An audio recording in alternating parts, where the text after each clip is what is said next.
stop comparing yourself to other people. You're only on this planet to be you. The first thing I think you need to understand is that these people that you're comparing yourself to, you don't really know very well. What that means is that you see their shiny outside, but you don't see the reality of their life. Social media just shows the highlights, right? We live in a time where perception has become our God. And I know this might seem over the top, but we really live in a time where perception has become our God. People are more concerned about the perception of them than the reality of them. They want to make people think they're a certain way than letting the world see how they truly are, right? A lot of insecurity, a lot of significance things that are driven in that whole conversation. I went on Instagram the other day and I saw Kevin Hart and I felt like a failure in my whole life. I felt like, what am I doing with my whole life? Within 15 seconds, here I am with a burden on me that I wasn't built for by comparing myself to someone with a different calling. That little moment that I stopped pretending allowed the real me to come through. Your life journey is about learning to become more of who you are and fulfilling the highest, truest expression of yourself as a human being. That's why you're here. The ideal that you're observing that makes you jealous and resentful is in large part an illusion that's created by your own mind. You have to be careful of what you're jealous of because you don't really know what it is. And then the other thing that's kind of useful is to understand that you're different from everyone else. You see the person traveling the world, you see the person making moves with their life, all these things, and instead of those things inspiring us, sometimes, it discourages us because it makes us think that we aren't where we should be. And I think that's one of the biggest mistakes that we can make is comparing our lives to other people's lives, because you have to understand something. Your journey is your journey. We all have different paths in life, and the more we compare our journey to other people's journey, the more we appreciate our path of our lives. You see people in the health world, fitness world. God, how did they get a six-pack? Oh, you gave me a tire around my waist. What happens every time I compare, I feel less than. Never compare your becoming to someone else's becoming.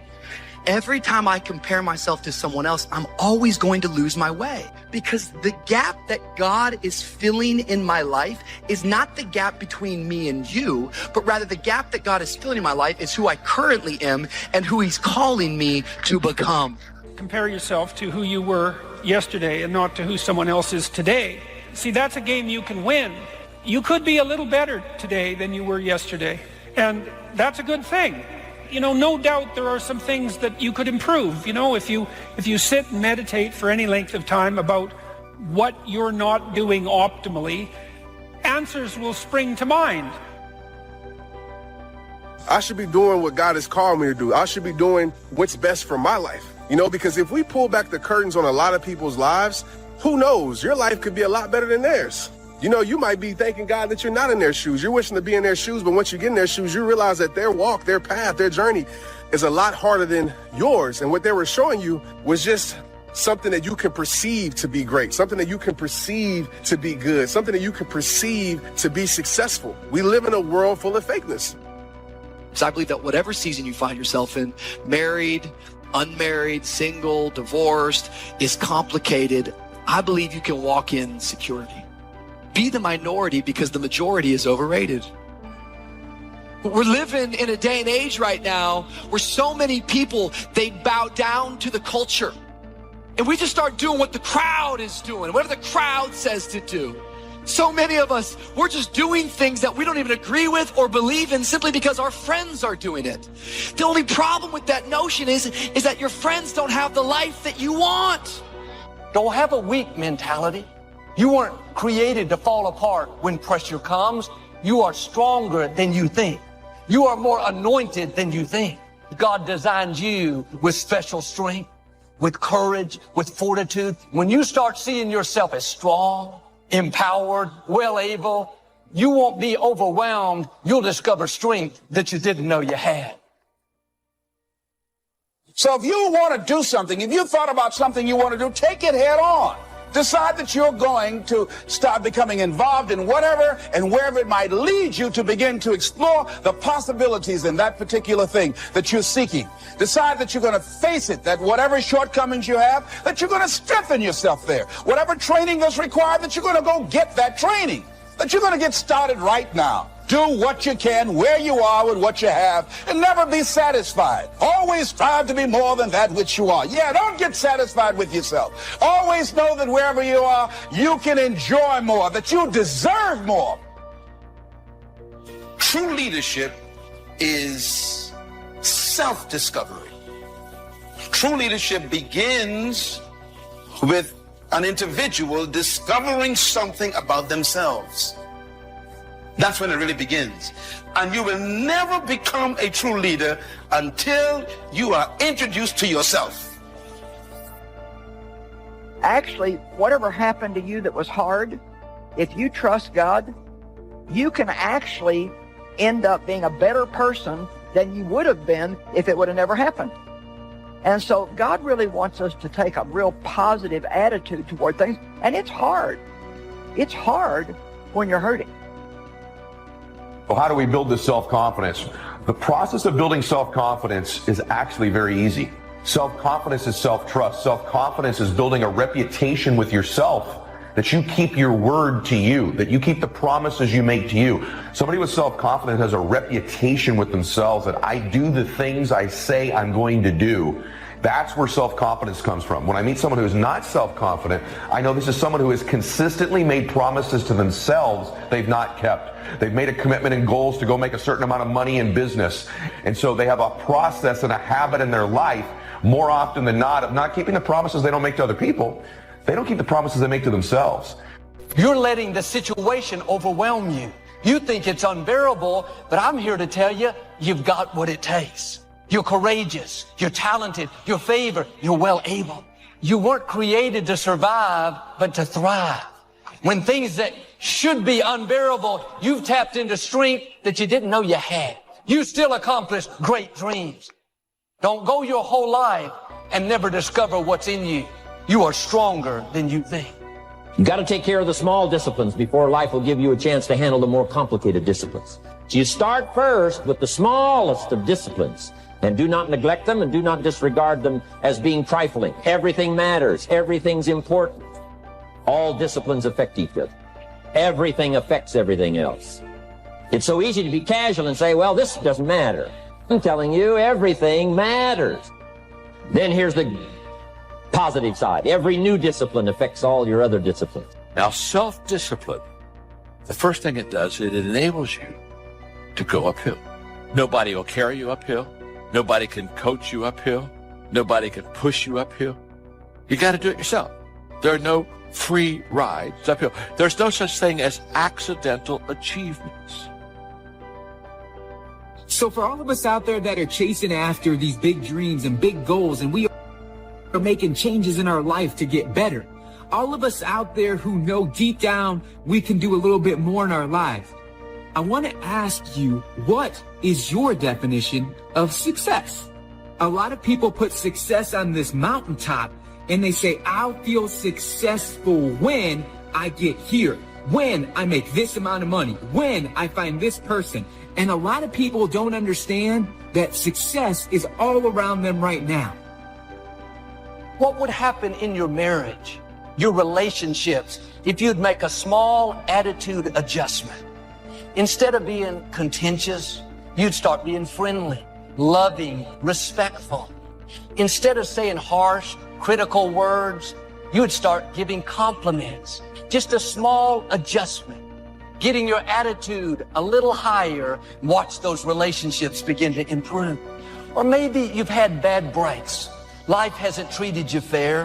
And it's easy to get sour. That's a nose down attitude.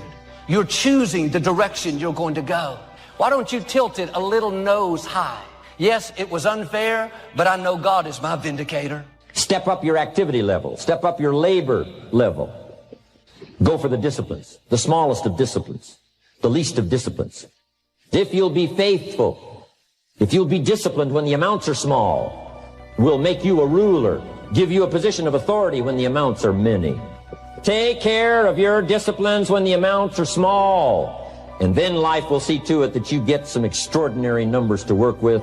Let us not neglect. Do not neglect the smallest of disciplines, and build on that foundation, and you can have everything you could possibly want. Every multimillionaire and every multi-billionaire in this world have all decided that I'm going to commit myself to this career, this vision, this goal.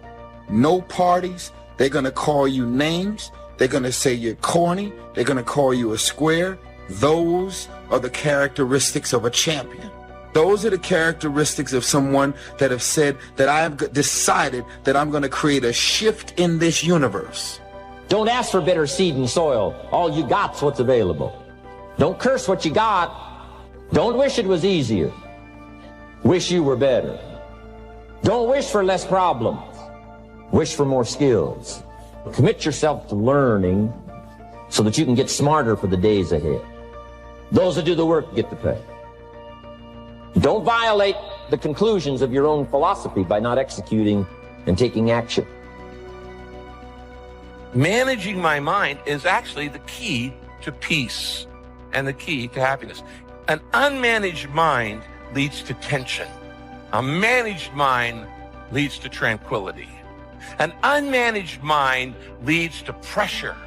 A managed mind leads to peace. An unmanaged mind leads to stress. If you don't manage your thoughts, you just let them go all over the place.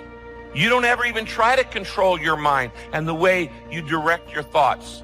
But a managed mind leads to strength and leads to security and leads to serenity. As a man thinketh in his heart, so is he. Why? Here's why. Because the heart is the Hebrew word that has to do with the center of reasoning. It's the place where you have meetings with yourself. Because that's where your belief system is hidden. In other words, your heart is also, Paul calls it the hidden man. The psychologists would call it your subconscious mind. I call it your hard drive. Get going. You got to get going. You got to take action. Don't let neglect destroy your days, destroy your life, and destroy your future. Go back and do what you can. And if you'll do what you can, then life will give you some extraordinary things to do. I can't wait to go to work today. It may not be the job I want, but at least I got a job. I'm so grateful I got a car to drive to work today. Hey, man, at least I got a check coming in. I sure want to thank you, Lord, for this roof over my head today. I appreciate the fact that I don't have a car, but at least I can walk to the train. Man, this is going to be great today. You have got to change the way you think. It is the whole determining factor of where you go in life. We are all where we are today because we thought ourselves to this position. If you make it to the end of this video, I want you to write, today, I'm going to decide to not die before I die. I want you to share this video. It's not lonely at the top if you help somebody else get there.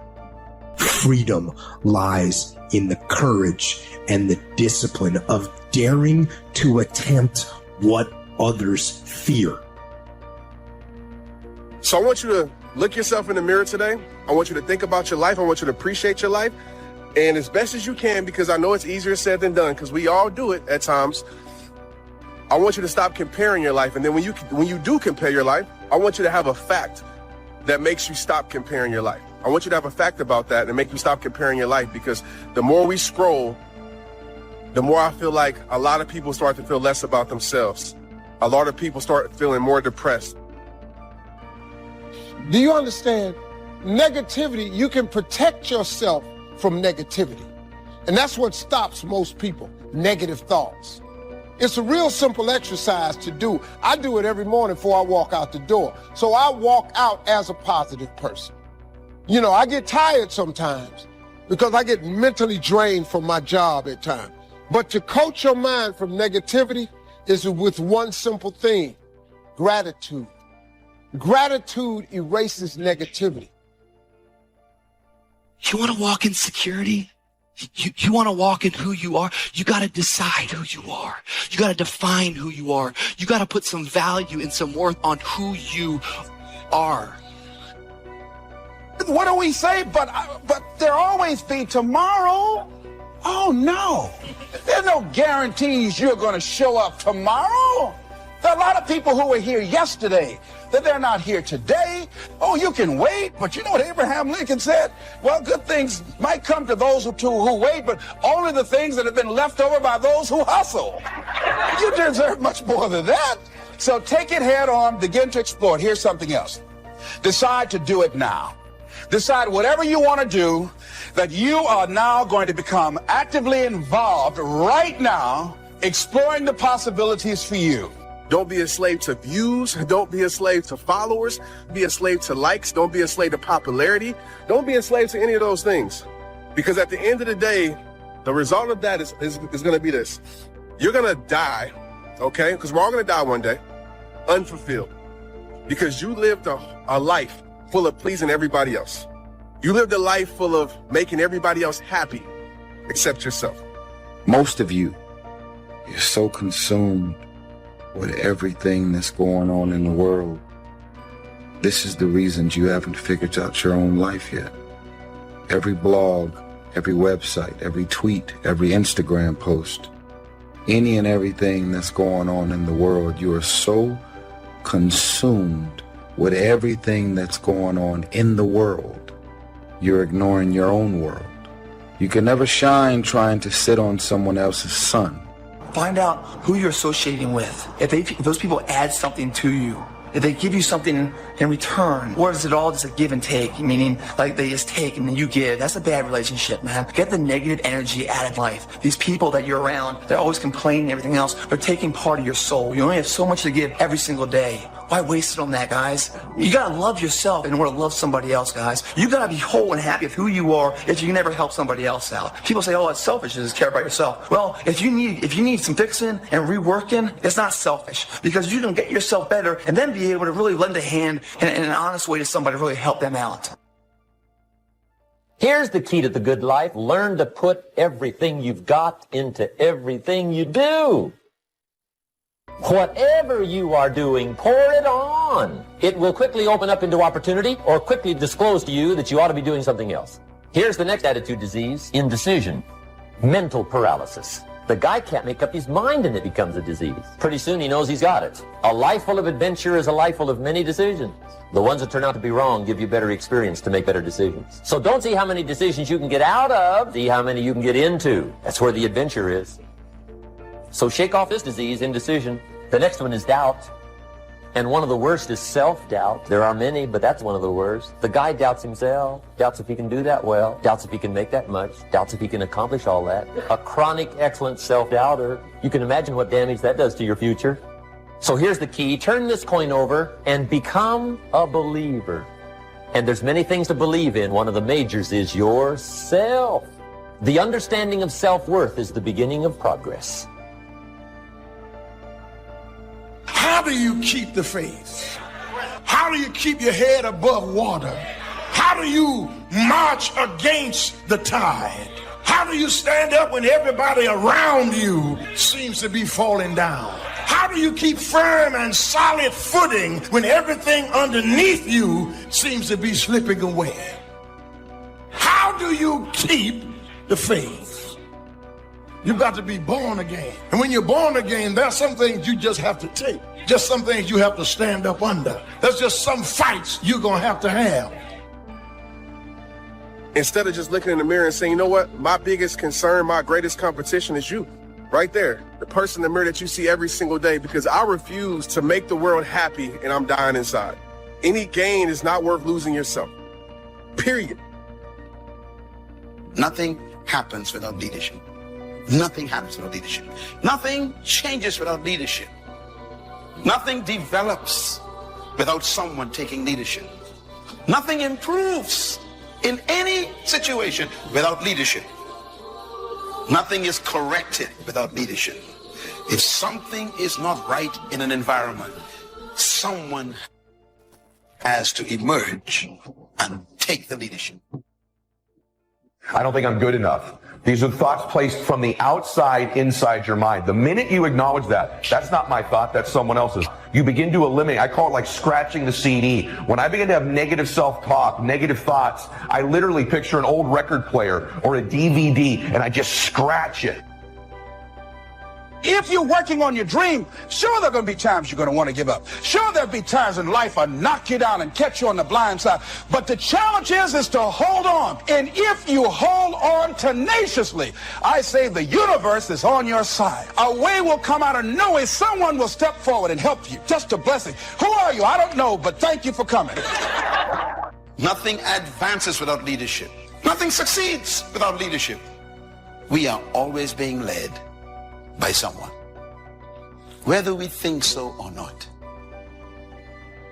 I'm not good enough. I'm not smart enough. I'm not good looking enough. I'm not fast enough, strong enough. I'm not prepared enough. Once they enter, that's not my thought. That's something someone gave me when I was a kid, and I scratch it. And I literally say to myself, scratch it, scratch it. And over time, it's like a DVD or a CD or a record player. That thought can't be played again in your recorder when you scratch it enough times. So I literally picture scratching it and I say scratch it.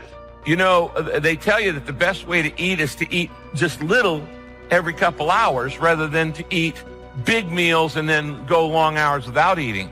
Constantly, just kind of nibble your way through the day, eating the right food to keep your blood sugar level and all things like that. Same is true with truth. If you're constantly thinking about truth, it's going to renew your mind. It's going to change your mind. So when you fear life, you are malfunctioning. So I'm afraid of nothing. I'm telling you, literally, I'm afraid of nothing. That makes me dangerous. A fearless man is a dangerous man. I'm not afraid of death. And that's the highest threat you can give me. And I'm not afraid of death.